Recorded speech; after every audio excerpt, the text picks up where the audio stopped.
there. Welcome to the Movie Review Mom YouTube channel. I'm the mom and I do the movie reviews. And my goal is to save you time and money by giving you the scoop on filmmaking quality and content so you can decide whether or not you want to watch or spend time or money watching a particular film and to decide if this film is right for your kids. So I'll give you some tips for parents here in just a minute. But today, the movie I'm reviewing is called Spellbound. This charming new animation from Skydance Animation premieres exclusively on Netflix on November 22nd, 2024. The movie is rated PG. It's an hour and 49 minutes, and my overall movie review mom grade is an A-.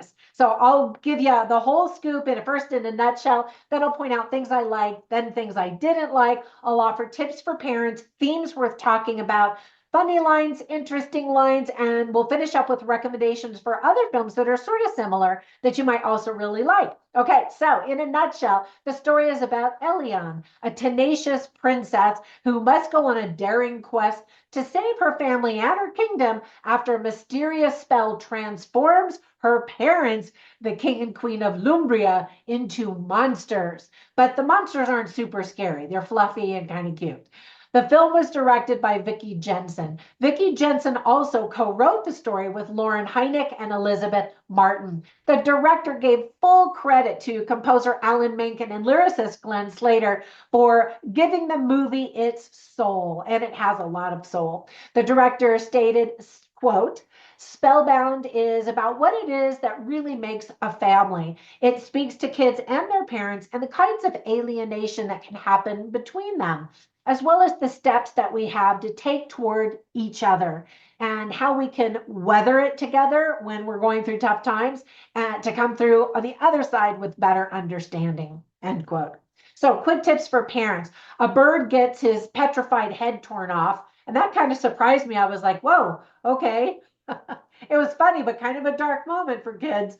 There is no profanity. Yay! People and creatures are in dangerous situations. There are monsters, as I mentioned, but I don't think that they're going to be too scary at all. Like I said, they're fuzzy and cute. They have moments where they kind of bare their fangs and you're like, oh, they are monsters, but normally, generally, they're, pretty cute.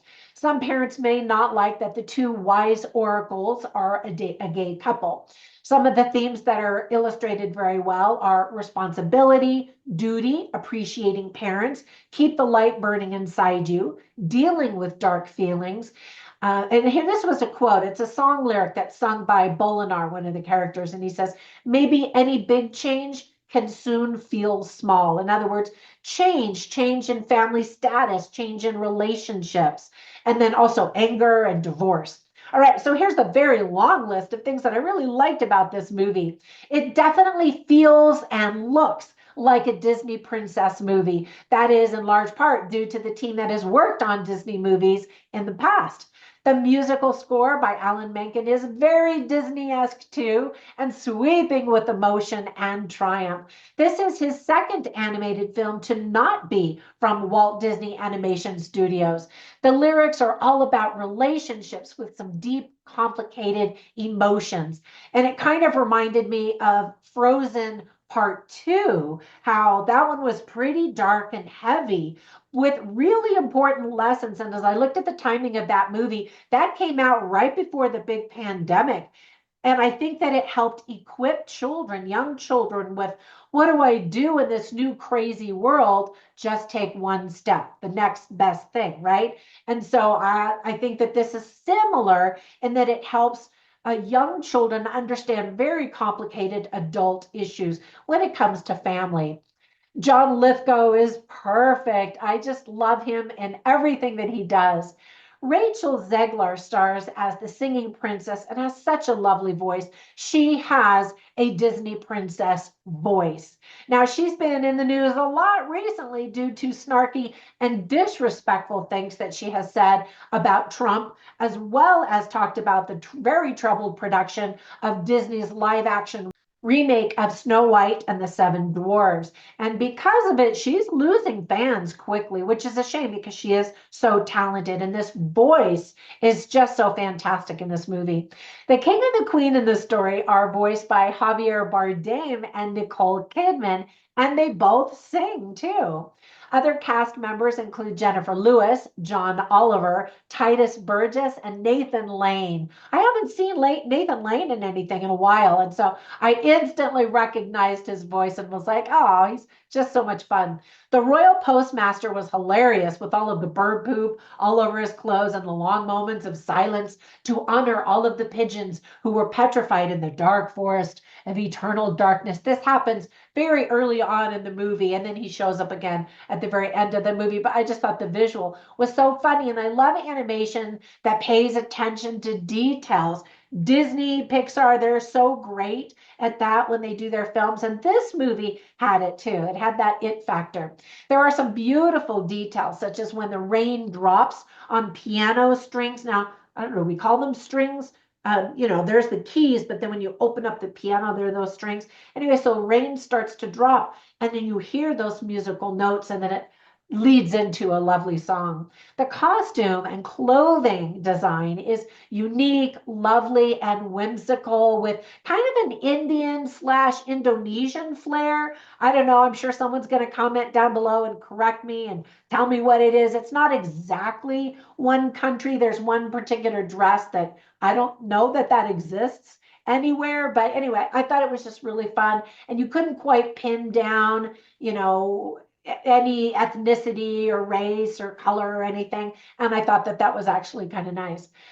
Absolutely gorgeous, rich colors, animal and nature designs and textures. There's this one moment where there's a waterfall and it's just pouring, down. And then this magical moment where these magical hands kind of lift it up like a drape and then drop it back down. And I was like, that is really neat. There are so many clever ideas. Visually, the movie is a scrumptious feast. I really loved it. Every kid is going to want to flink. Totally adorable.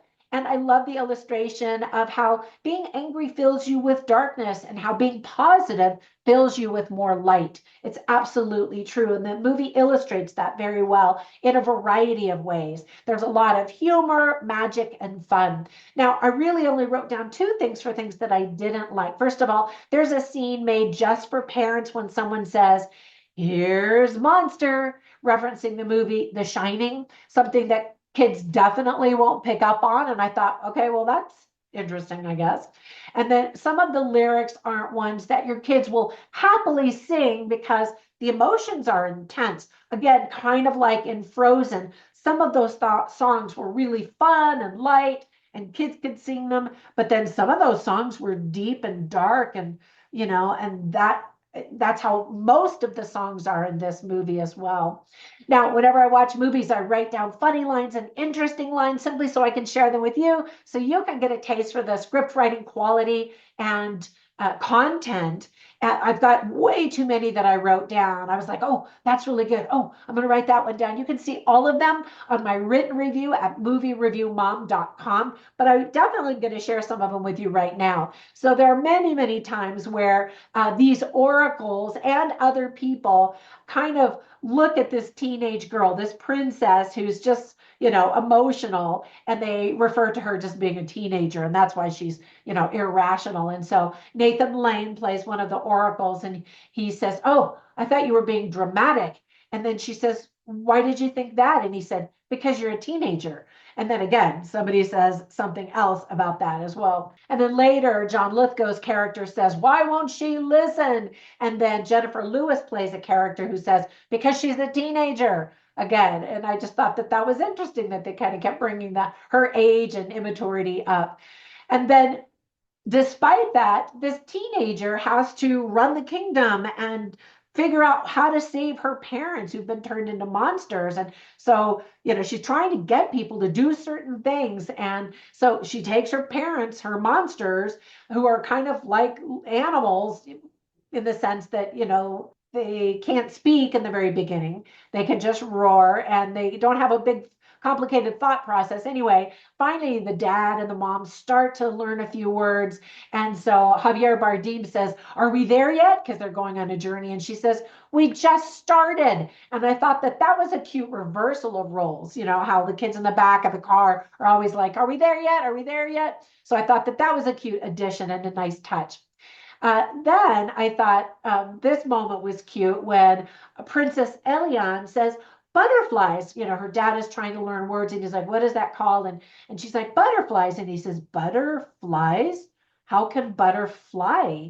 And then she says, "Did you just make a dad joke?" And so I thought that that was really cute too. Again, a little bit of a role reversal, but also recognizing that he is her father, even though he's very childlike as a monster. And then there's this one line that parents will appreciate, and that's, you know, the people that are the help servants that work in the palace, and this one guy is just an idiot, and this one lady looks at him, and she's played by Jennifer Lewis, and she says, "How do you make more money than me?" Because she's clearly the smart one in this castle, you know. All right, so then I have a bunch of interesting lines, but I was looking through my notes and I realized if I tell you some of them, it might be a little bit of a spoiler, and I don't want this to be a spoiler review. But one thing that the princess says as she's learning is, quote, "Families don't always grow in a straight line." And that's what this movie is about, that all families are different. They look different. And it's okay. You just work with what you got, basically.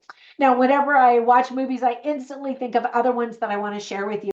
I really like all of these because they have to do with family. The first one is called Wish, and family and legacy and coming of age. And this movie definitely is that. And then another one is Onward, which is super cute. And it's about a family and parents and fathers, especially.